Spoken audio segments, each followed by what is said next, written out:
அனைவருக்கும் இனிய மாலை வணக்கம். இது என்னுடைய இரண்டாவது வீடியோ. இப்போ இன்றைக்கி என்ன சொல்ல போகிறோன்னா, இந்த பேக் இருக்கு இல்லையா, நம்ம அவசரத்திற்கு நம்ம வெளியில் போவோம். அப்போ என்ன பண்ணுறோம்னா, ஜிப்பு லாக் பண்ணுவோம். இங்கே பாருங்கள், இப்படி லாக் பண்ணும்போது இந்த பின்னாடி ஓப்பனாக வரும். நம்ம க்ளோஸ் பண்ணி இப்படி லாக் பண்ணும்போது பின்னாடி ஓப்பனாக வரும். பார்த்தீங்கன்னா உங்களுக்கு தெரியும், இது ஓப்பன் வருது. அதுக்கு என்ன பண்ணணும்னா, முடிஞ்சளவு நம்ம எப்படியா கஷ்டப்பட்டு இந்த எண்டு வரை கொண்டாந்துடணும்.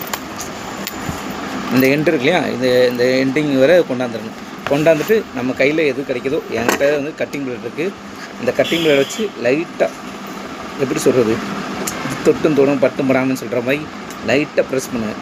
ப்ரெஸ் பண்ணிவிட்டு இப்படி இழுத்தினாவே உங்களுக்கு இது சரியாயிடும். ஓகேங்களா? உங்களுக்கு கட்டிங் பிளேட் தான் இல்லை, எதுனாலும் வீடியோ உங்களுக்கு பயனுள்ளதாக இருக்குன்னு நினைக்கிறேன். நன்றி, வணக்கம். மீண்டும் உங்களை அடுத்த வீடியோவில் சந்திக்கும் வரை உங்களிலிருந்து விடைபெறுவது உங்கள் தோழன் அன்பு ஆனந்த். நன்றி.